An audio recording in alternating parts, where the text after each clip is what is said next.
bitch. And one. Let's fucking go. Oh! Psh. You little bitch. Flop.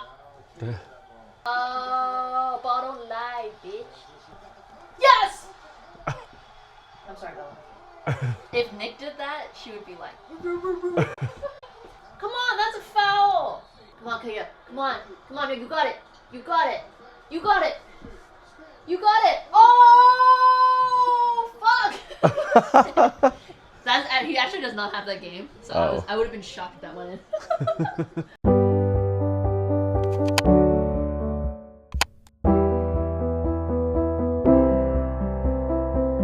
For your information, This is Fluent in Japanese. I'm Aaron. I'm Jess. And this is chapter 15. And welcome to the podcast.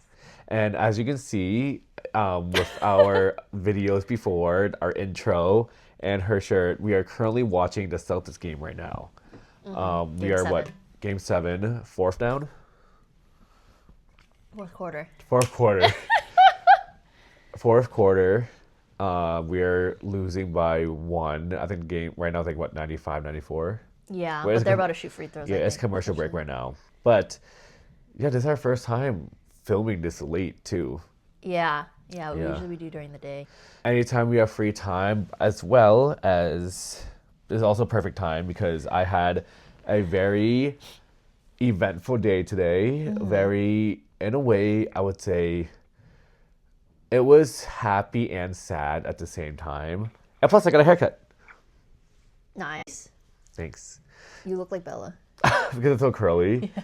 It's because he put leave-in conditioner. It was so funny. So I walked in, and I didn't know that Tree, Christine's boyfriend, was there. But I saw him, and I'm like, oh, I already knew we went to the same barber.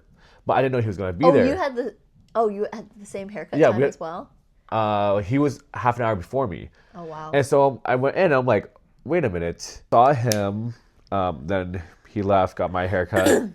Christine's little sister recently just moved out too, so I went to go help her move in. I celebrated Mother's Day today because I'm traveling, so we won't have time, because I'll be gone for 2 weekends. So I'm celebrating early. And this whole week... I can't believe we're out of the playoffs. That's crazy. Which means no finals. Damn, we're done. We're done. Yeah, give me the remote. Oh. You don't want to watch the ending? Nah. Wait, why not? Might as well. No! Why not? It was so funny. No. It's too painful. We lost. I mean, also, we're not going to upload this for another, 3 weeks? So, spoiler alert, we did not make the playoffs. By we, Celtics. Okay. But anyways, as I was saying... Do you remember what I was saying before? I think you were... Oh, Mother's Day dinner. So we're celebrating early. And it was so funny because when I came in... Oh, I remember what I was saying.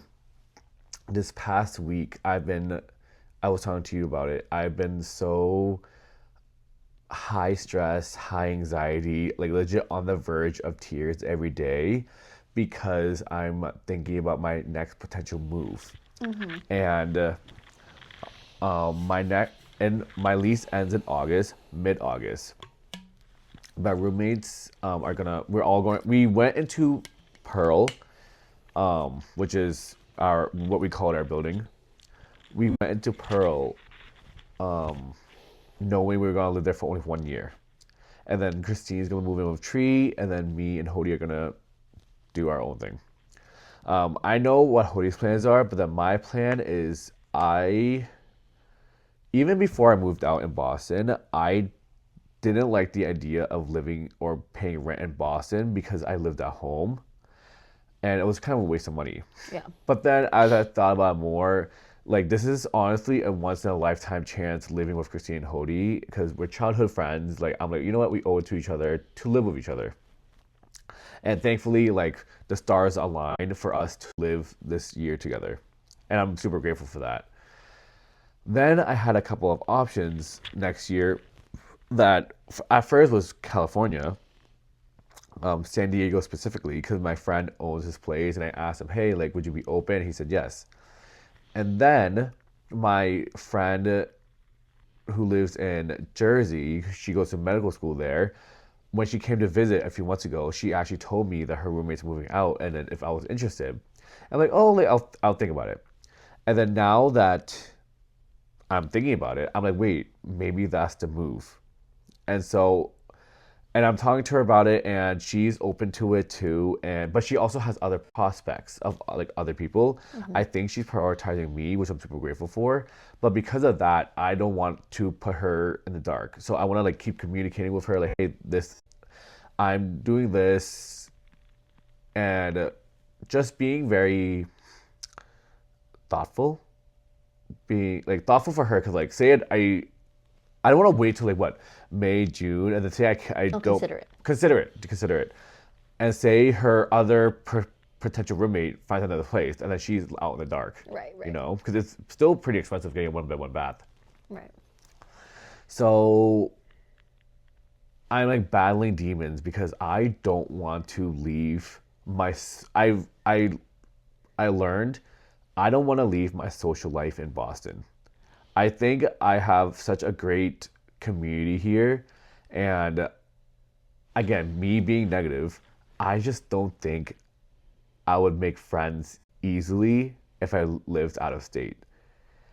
But at the same time, I also don't want to live in Boston because I feel like I'm getting too comfortable in terms of like career aspects, relationship aspects. Like there's no like potential suitors in Boston for me, you know. Whereas anywhere out of state is better. And then career wise, I mean, I love my current company now. I just want to see where things are. But maybe if I move to Jersey / New York, I'll be more open and I'll be more exposed to everything else, like different types of like human beings out there, you know, because New York, I'm like really close to New York if I move.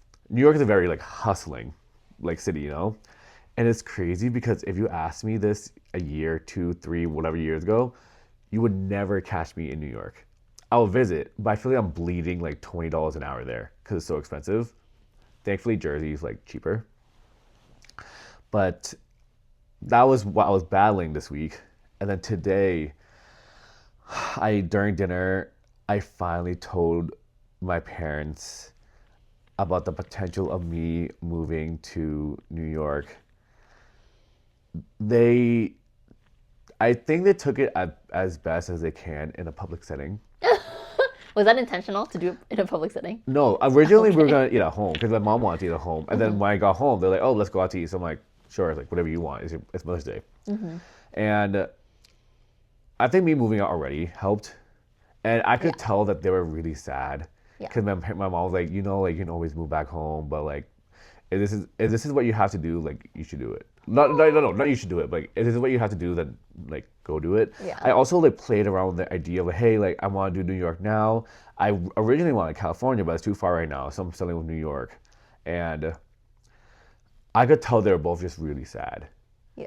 And I feel really bad, but at the same time, I'm like also like, I know I should be living for myself, and I wasn't asking for permission. I was just telling them. But I do feel really sad. And then on top of that, I mean, the conversation went normal afterwards. That's fine. But then we visited my tayi. What is that? My tayi. I thought that was Cantonese. Oh, well, you're like aunt? Yeah. Oh, okay. Oh yeah. My tayi, which is like older aunt. Yeah. Dai is like big, right? Yi is aunt. My big yeah. aunt, I guess, in Cantonese. And just seeing her, because I see her maybe like once, twice a year max. And like, I just get so sad being there because like, she, my Cantonese isn't the best, but I can like pick up stuff. She's also Vietnamese. She's Viet and Canto. My mom's Viet, my dad's Viet Canto. So I was able to pick up some stuff here and there when they speak like Viet Canto. And like they were saying how like my papa, who has passed like years ago, and my tayi, how they first started taking care of me when I was 4 months old. And then obviously I'm 3 years older than my brothers. And then when they also were born at 4 months old. They started taking they took care of us growing up. They were our babysitters essentially. And like just hearing them like yeah like she's pushing 80 now, and then I'm gonna tear up. I'm not. But it's like it's just like pushing 80, and then our other aunt like she's pushing. I think she is 70, and just like hearing about like everyone that I like. Wait, so she's your aunt? Is it your parents, like one of your parents' older siblings? No. So we're actually not related at all. Okay. That makes Yeah, sense. we're not related at all. It's like family friends. Got it. Okay. I actually don't even know how it all went about. I think backstory with that is like Tayi Papa, like that family. I think they were renting our house in way like when I was first born, because I was living with my cousin at the time. Okay. And I think once they got their own place, we moved back into our house, but we still kept in contact. Yeah. And then they ended up just raising me. Yeah. You know? Yeah, so they're not blood related, but like they're still family. Got it. They fam, you know? Yeah. And just hearing that, and I just feel so bad. What, that they're aging? Yeah, it's just they're aging. And it's hard too because I can't really communicate with them as well. Because my Vietnamese is not that great. My Cantonese is like non-existent, and I just can't, talk that well. And like, I do try my best to visit like now here and there, but then now I'm like, moving to New York, I'm just like further away. But then at the same time, maybe that's better because now that when I come back, I can make more of the effort to like visit more often. Yes. You can totally do it. Yeah. But like you said, it'll just be a lot more intentional. Yeah. But like if you want to do it, you can do it. Because I think New York / New Jersey is a good place for you to go because it is close. Like it's so close. It's not like you need to like go to the airport 2 hours in advance. Yeah. Hop on a flight, then like get out of the airport. Like it's so easy to come back. Yeah. So I do think like if you still feel such strong ties to like friends and family here, but still feel like Boston's kind of too small at the same time for like other aspects of your life, I personally think it's a good place. Yeah. It's a good middle ground. Yeah, it is. I just would not have expected myself to even like I feel like things are just going too fast. Yeah. Because if you told me this like 2-3 weeks ago, this was not on my radar. Yeah. But then everything just started like going to place like because I think it started April 1st. I texted my friend about it, and then on my travels, and then started texting again, and then like oh my god, like I have to like tell her soon, and it's just going too fast, and like this whole week I've been like calling people, getting their experience of like oh like how did you move? How did you just uproot your life and like leave everyone behind? Yeah. And I think I don't want to be that pioneer. I don't want to be the first person to leave. Like if you told me about this, obviously I'll be sad, but I'm like, you know what? Go follow your heart, like move, like grow. Yeah. But I don't want to do that. Yeah. Like I think socially I want to be with everyone here. Cause again, moving to New York, again, being negative. What if people don't like me? What if I don't find my people? What if I don't find my community? Other people like, at least if you don't like it, after 1 year, you can move back home. I was going to say that. It's just 1 year. But then even though people say 1 year goes by really fast, which it does, it also goes by really slow too if you are like really down in the dumps. Okay, yes, but I think in your case, because you have kind of like housing kind of sorted out, like you could live with your friend. Yeah. So you kind of have that sorted out. You still have your current job, which allows you to work remote, right? Yeah. So like that's already sorted out because some people can't move because of their job. Yeah. So you already have that. Really, the only thing you need to worry about is the social aspect. And like, yes, it could happen that you don't really find like your group or the friends that you like. And yes, 1 year can be long, but I think you've been thinking about moving away for so long that it's worth the risk. And I think And I think that's the risk I need to tell myself if it's worth taking. Yeah. Because don't get me wrong, I actually do have friends in New York and Jersey. Like I'm not going in blind, Right. but it's also meeting new people. Maybe because I haven't met any new friend I have met has been mutuals, but I haven't truly made a new friend, stranger, in so long. Because it's so hard to make friends as an adult, and you never know if they share the same values as you. And when I was talking to my friend about it, who also moved to New York, it's essentially kind of like friend dating. Like if it doesn't work out, it doesn't work out. Yeah. And I think I know myself. If I move, I'm gonna put in the effort. Yeah. But it's tiring. Oh yeah. It's like I'm putting in the effort, I'm being on, and then just doing the vetting process of everyone. Because what if they're not who they say they are? And then again, New York is full of transplants, so that's like a good thing.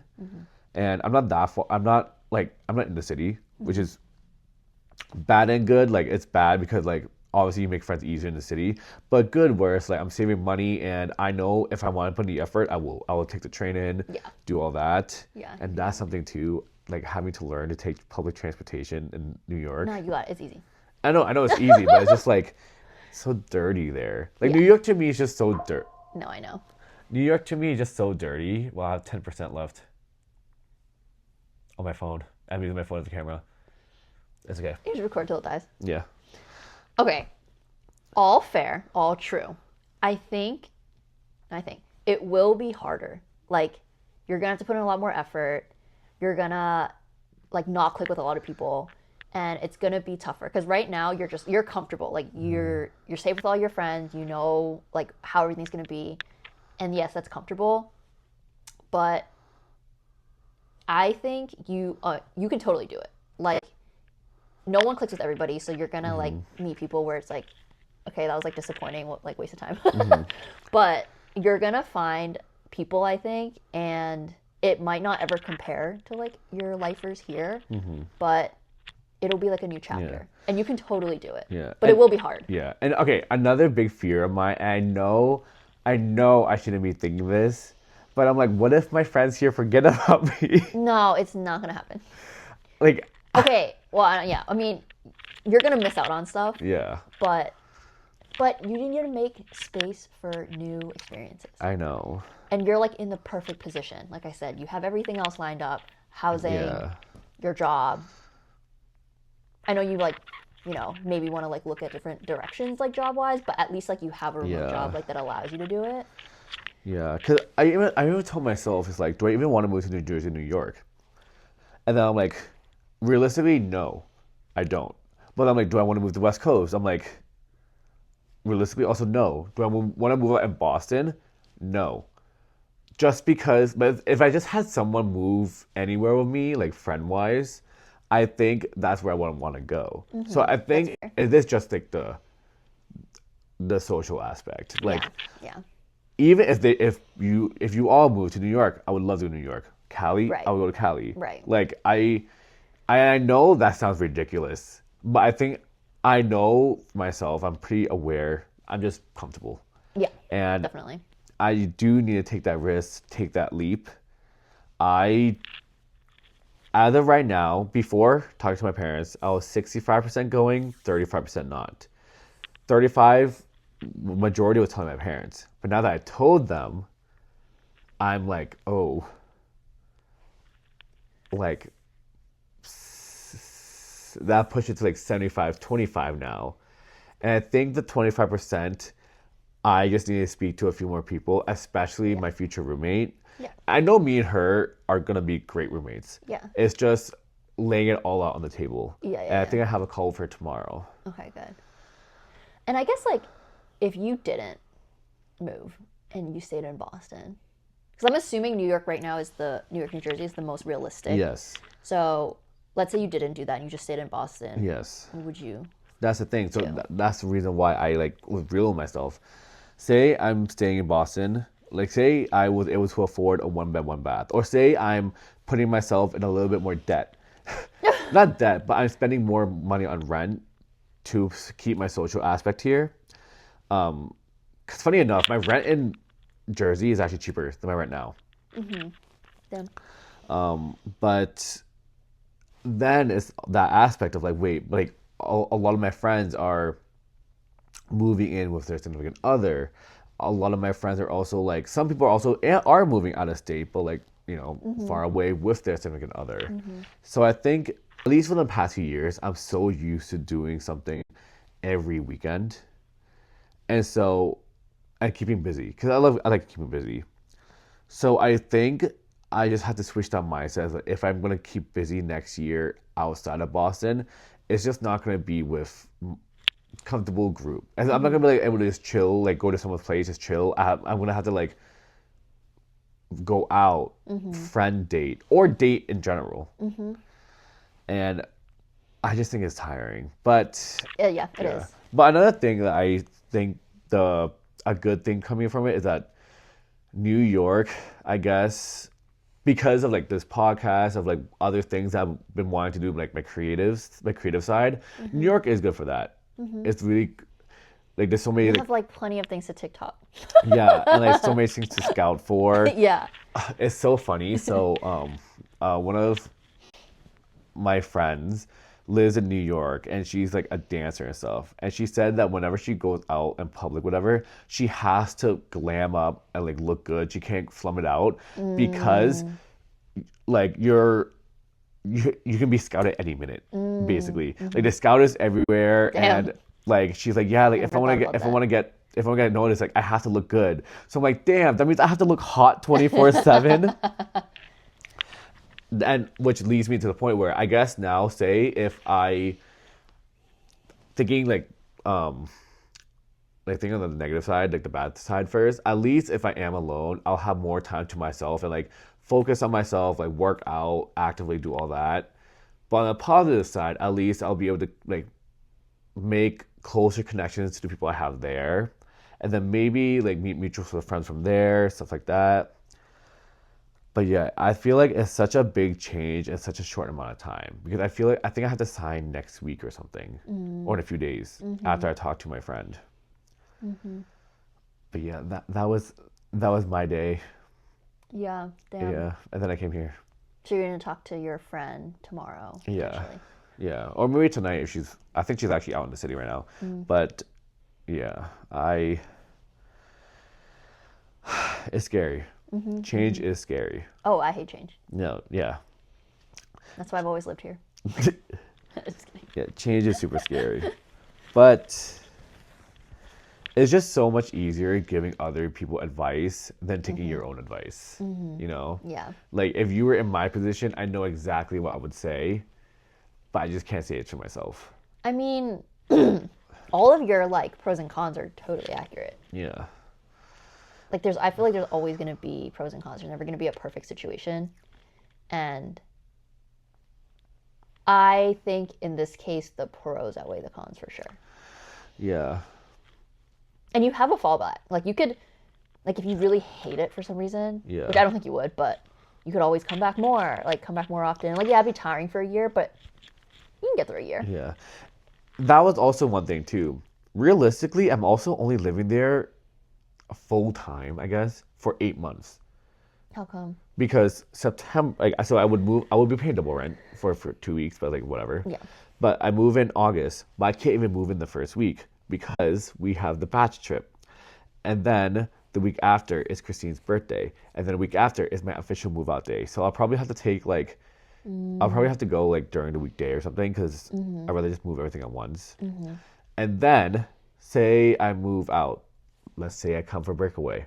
And then after that, 2 weeks later, oh my God, I need to book the hotel for your wedding.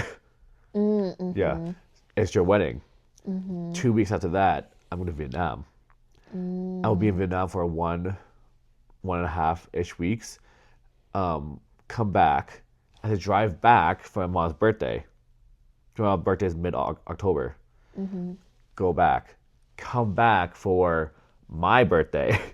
Or maybe I'll celebrate it there. But then it's also Leah and Johnny's 30th, so I'm not sure what they're doing. Go back to New York. Come back to fly from New York to Cancun, Ember Shores. Come back for Thanksgiving.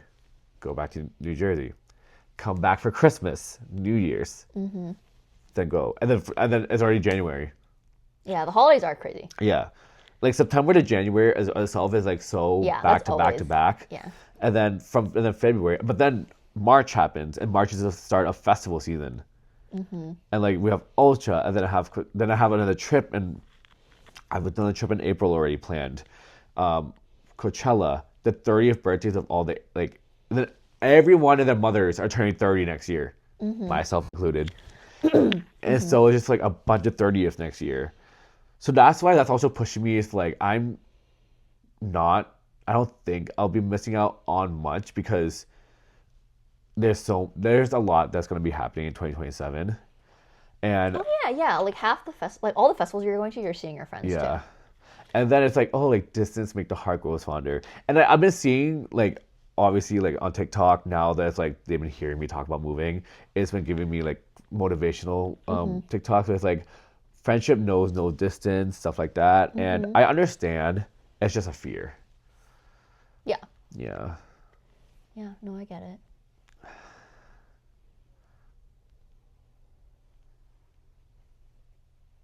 Yeah. Yeah. Well, keep me posted on your thought process. I know. It's just, it has been tough. And I don't know. So much can happen in 1 year too. Like, that's why I also don't like really like thinking ahead because you never really know what might happen. Similarly, it's like I don't like thinking ahead because what if another COVID thing happens? Then it's like, why think of something that's not, it's just all wasted. But yeah, that was my day. What did you do today? I just got dinner with my family. How was that? That was good. We went to Legacy Place. Yeah, I got sushi. Yeah, that's pretty much all I did. Watch the Celtics lose. I'm so pissed. No, it's fine. It's fine. There's not going to be like a parade or anything this year, but... No, not even close, bro. Not even close. Definitely one thing I'll miss the most is also like just like something like this, like us just yapping. And I know the thing is like we built our friendship also on like FaceTime, so I know we're gonna be fine with that, me and my other friends too. But it's just like sometimes just being able to like sit here, just yap, but yap about anything. The girls last night, like my roommates and stuff, they got home at like 6 a.m. last night too, because they just in the flow of yapping. Yeah. And then sometimes like I think that'll be hard. Instead of like calling and talking about it, like it's just nice to like, hey, want to just come over and just like yap and stuff, Yeah. Because one thing that we know how to do is we know how to beat a dead horse. I recently learned that term, and at first I didn't understand it because I'm like, I don't understand a lot of a phrase, analogy. Oh, one thing we do is beat a dead horse, and like I didn't understand it. It's like, oh, because you can keep, it's already dead, but you keep like beating it. Let me see there's got to be some like historical context. Yeah, because I think someone said it. It's also like, have you heard the thing like, oh, that's a nothing burger, that's a whatever burger. Oh yeah, you mentioned that before. Yeah, and I'm just like, I don't know where that came from. Yeah, like what is it? Like, why is it a burger? And then, because I understand. Oh, it's like, an idiom. Oh. It's called an idiom. An idiom. Of what though? Like the saying. Oh. Yeah. But why is it a horse? Why can't it be like a cow, a chicken? Like ruffles my feathers. Like that makes sense because, like when a bird's feathers gets ruffled, they get like very not ecstatic. They get very like frustrated, whatever. Yeah, let me see. I'm asking. Let's see. Okay, historical origins. While the literal concept of beating a dead horse as a figure for something useless dates back to the 1630s, it became a popular political idiom in 1859. Oh, early metaphorical use appeared in Samuel Johnson's 1755, A Dictionary of the English Language. It doesn't really explain, though. Where did that come from? Oh, okay. In the 17th century, dead horse was slang for work sailors... was slang for work sailors did in their first month at sea. Since they were usually paid that first month's wages in advance to pay off debts on land, they felt they were working for a dead horse, laboring with no immediate reward. And back then, they used horses as a method of transportation, which is why it was highly coveted. In an era where horses powered farms and transportation, flogging, aka whipping, was a standard, albeit harsh way to urge a tired or stubborn animal to move. The phrase highlights that just as no amount of physical punishment will make a dead horse get up and pull a carriage, no amount of arguing will change a settled decision or revive a lost cause. Okay. Yeah, apparently, like, earlier, it was more said in a way where it was like flogging a dead horse, because flogging is to whip, apparently, back then. And then it kind of got changed to beating a dead horse. Yeah, because we don't really flog here. But I guess that makes sense. So if, like, okay, so dead horse was slang for what sailors did in their first month at sea. And so because they don't get paid yet, the dead horse is, I don't get how that connects to whipping a. I think I they're don't get that. beating a dead horse. They're working for no compensation yet. Yeah, I guess. So it's kind of useless. Laboring with no immediate reward. I mean, I guess. I mean, yeah, if you're beating a dead horse, like, figuratively, there's no point. Yeah. There is technically nothing's coming out of it. Yeah. Because it's dead. Yeah, and I definitely think I definitely think there's actually a psychological reasoning behind why talking about the same thing / being a dead horse always comes up, because at least when we do it, a new development always comes up, you know. Yeah. And I guess you also get new perspectives from other people sometimes, and then sometimes it changes the narrative. It changes how you see things. And so I think that's the importance of beating a dead horse. Well, yeah, because for me, she's like talking about the same thing. Like, forces me to also look at it in different ways. It's like a process for me. Yeah. Something that I also had really hard time.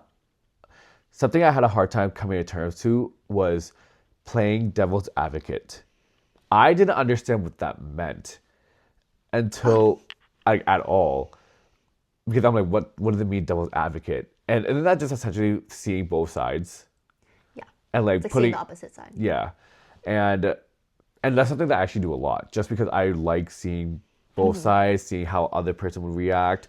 Essentially, I also like hearing both sides of the story before I make an opinion. Which, I mean, it is really hard to hear both sides of a story when it comes to like anything. But unless you know both people. Exactly. Yeah. But yeah, like playing devil's advocate, beating a dead horse, like that is just honestly, if we didn't have our podcast name, it should have been called Beating a Dead Horse. It really should have. Beating a dead horse hates to see us coming with a new development. Yes. That's like our motto. Yes. Yeah. But I also like our name though. For your information, we're fluent in Japanese. Yeah. The reason why I even like thought about it is because like FYI. I don't know, because you said, first off, I think you said we were fluent in Japanese.